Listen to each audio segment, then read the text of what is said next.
جنت میں تو آپ دعا کریں گے تو آپ کو ملے گا، خواہش اور کن فیکون نہیں ہوگا. سرکار خواہش ہی ہے. اور آپ تو بات ہی نہ کریں، آپ تو اپنے بابوں کے لیے دنیا میں یہ کہتے ہیں نگاہ مار کے کر دیتا، تسی دنیا نگاہ مار کے کر دو دعا بغیر.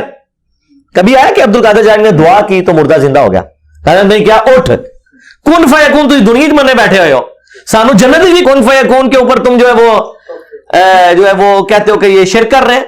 تمہارے سارے بابوں کے بارے میں تم یہ دنیا میں شرک مانے ہوئے ہو، جو ہے ہی سب کچھ جھوٹ ہے. ہم تو آخر میں بتا رہے ہیں کن فیکون اس اعتبار سے کہ آپ کی خواہش کے بعد وہ چیز آپ کے سامنے آ جائے گی. چاہیں تو اشاروں سے اپنے کایا ہی پلٹ دیں دنیا کی. ہاں یہ حال ہے خدمت گاروں کا، سرکار کا عالم کا. اشاروں سے، دعاؤں سے نہیں. تو سانو کہتے نہیں جنت دعا تو بعد ملے گا، اشارے میں کچھ نہیں ملے گا. تو اسی دنیا جی اپنی جہنم بنائی ہوئی ہے اس طرح سے عقیدے رکھ کے، اور جو ایکچوئل ہے وہ تو ہے انشاءاللہ تعالی. ہاں شاید آپ کے لیے اور آپ جن کو مانتے ہیں ان کے لیے نہ ہو، اس لیے آپ ماننے کے لیے تیار نہیں ہے.